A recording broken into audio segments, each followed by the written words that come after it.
spooky friends, welcome back to my channel, or if you are very new here, welcome to my channel. My name is Kelly and I like to talk about spooky shit, all the way to urban legends, true crime, unsolved mystery, haunted places, and yes, I will throw in the occasional spooky review, books, or book hauls.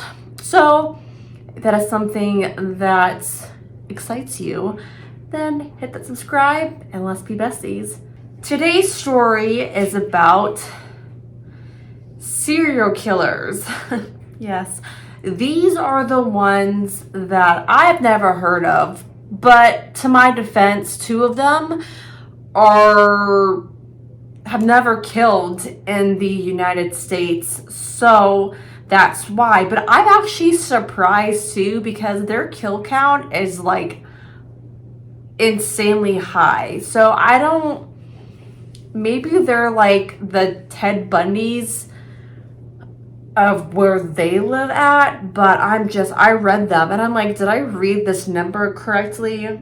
Jesus, like, you were a busy boy. Like, how do you have time to eat? How do you have time to sleep? Because I need my 8.5 hours of sleep. Otherwise, I'm grumpy. Okay? Are you born evil or are you molded into a serial killer? Seems to be a very unanswered question that a lot of people have when it comes to serial killers, because of rejected love, traumatic childhoods, brain injuries, or just a mental instability. There's just several reasons to why someone decides to kill once and then continue doing it. Even though these serial killers have luckily been identified and caught, it's still very troubling of what they did, how many people they killed. It's just shocking. First serial killer we're going to talk about is Louis Garrido. I think I pronounced his name correctly. Again, mean words. We're not friends, okay? He was, I guess, not best known. His serial killer name was called The Beast. Now, he did his killings in Colombia in the 1990s, and he had killed over the span of 5 years. It has been confirmed he killed at least 138 people, but some other people say that he's killed about 300. So we may never know the real kill count by Louis, unfortunately. You may ask yourself, what was his victims? And his target were young boys, primarily if they were poor or homeless. Now, how he would get his victims were with gifts or with change, like pocket money. And it makes sense to why he would use this technique, because obviously, like, you're homeless, you don't have any money, like you need money to eat. So I'm like, it's just really sad that, like, I just feel like his victims didn't really have a chance to escape, because right off the bat they're like fucked. You know, it's just like, you're a fucking asshole. Now, after he would give his victims either like money or a gift, he would take his victims on these long walks to like tire them out. So whenever Louis will go to attack them, have much energy to fight back, which I'm like, that's just like, you are a definitely asshole. Like, who? That's so sad. Or he would kill them, he would torture his victims, and then after they died, he would dismember his victims as well. Now, Louis went unnoticed with these murders until 1997. Took a hot minute, but we're finally here. Started to get discovered because police came across a mass grave containing bodies of the victims. So, of course, you come across this mass grave and you're like, oh shit, like this is like really serious stuff. So after police started to investigate, they ended up finding the bodies of two young men, or two young boys, I should say, with an address leading back to Lewis's girlfriend. Which I read that and I'm like, that's odd, but again, here we are.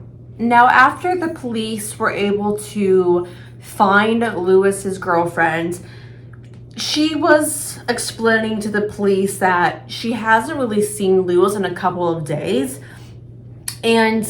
but she was able to provide the local police with some kind of evidence that ultimately made Lewis the prime suspect to these mass graves. He was taken into custody in 1999. He was caught attempting to attack another victim. Now, you may ask yourself, oh, where is he at? Where is he at now?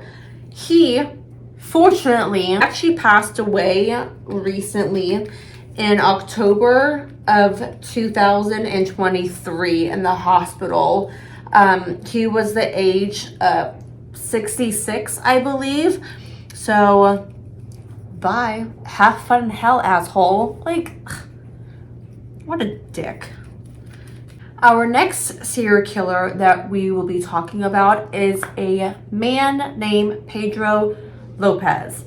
He was a serial killer in Colombia, and I forgot to mention Lewis. He was also in Colombia as well. Now, Pedro, he was a very, very, very busy boy because he confessed to about, I think it was like 420 people that he killed. But it's only been confirmed 110 victims. So he confessed to a lot more than it was confirmed.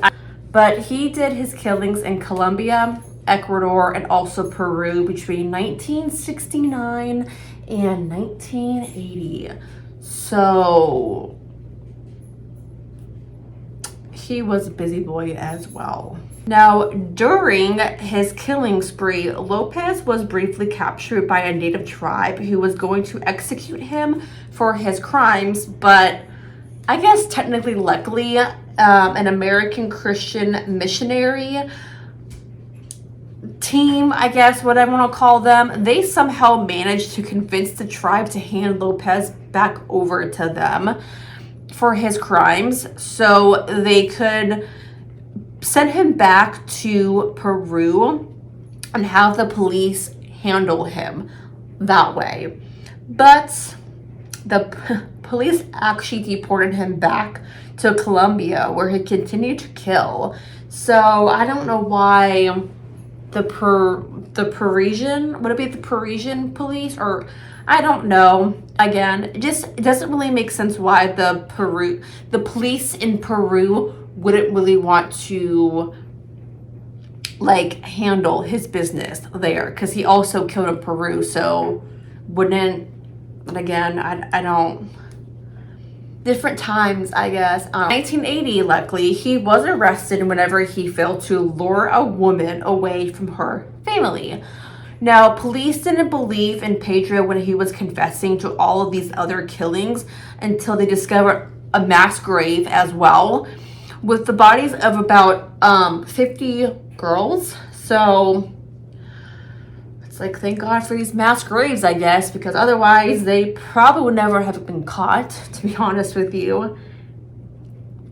So after his arrest, he was later declared insane and was admitted to a psychiatric hospital. And he ended up being released in 1998 on good behavior. I don't get it. Like, why are we, like, it doesn't matter if he was on great behavior. Like, that bitch needs to stay in permanently. But then again, just whenever I try to understand the thought process of these people, I don't. Because it's like, who's to say that he didn't kill more whenever he got released because he was sane? Like, I'm sorry, if you kill a lot of people, like if you kill anybody, unless it's like not like for self-defense, no, if you kill 110 people, you're not sane. I don't care if you find Jesus or not. Like, you need to be locked up permanently. But the really creepy part about all of this is after his release, you know, because he was found sane, his whereabouts are unknown. Let that simmer in the pot and let you just like, oh,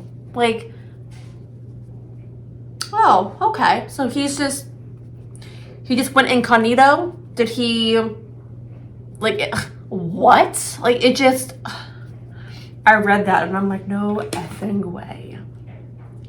So it's like, did he really change? Is he like killing more? We just don't know about it because he is making his killings not as often, not as much, I should say.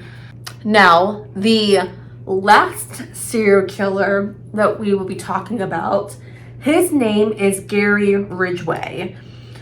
And he did kill in the United States, in the Pacific Northwest to be exact, from 1982 to 2000. So I thought I heard of him, but I'm like, no, because like the name kind of sounded familiar, but the things I learned about him, and I'm like, no, I think I'm confusing him with another serial killer. But his nickname, his serial killer nickname was the Green River Killer. And his number of victims was confirmed to be 49, but I guess other people say it's about 90 to be exact. Now, Gary's prime victims were sex workers and women who ran away from home. Now, Gary typically strangled his victims before burying their bodies along the Green River or in nearby forests. I'll be right back. Okay, I could do my lip. Oh, but Gary was known to go back to where he buried the bodies of his victims to have sex with them again. So it's safe to say Gary had some serious issues.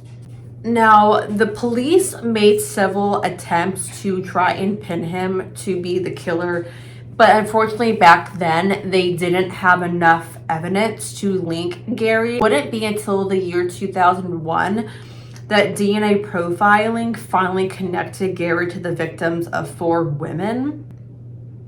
Today, he remains in federal prison in Colorado, where he was sentenced to life with no chance of parole.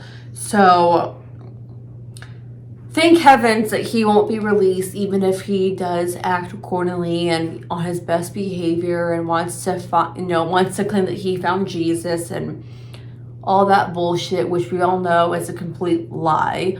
That is awful stories of some really sick individuals out there, and it just blew my mind how I never really heard of any of these serial killers that I talked about, to be honest with you. So it's just crazy. I think I'm just so fascinated in like how, like, what makes a person kill over and over and over again. Like, that's just a concept that I can never wrap my brain around, and I don't think we would ever find the answer to what really makes a person become a serial killer. Like, is it really like, I know some serial killers, like, they grew up even with like stable households, but yet they ended up having a head trauma injury, and ever since then they weren't right in the head. So it's like, okay, so if you like bump your head in just a very specific kind of way and it affects your brain, are you becoming a serial killer? Like, it's just really scary stuff.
But I hope you guys enjoyed the story. If you guys did, subscribe, like, comment, and comment on what you want to talk about next week.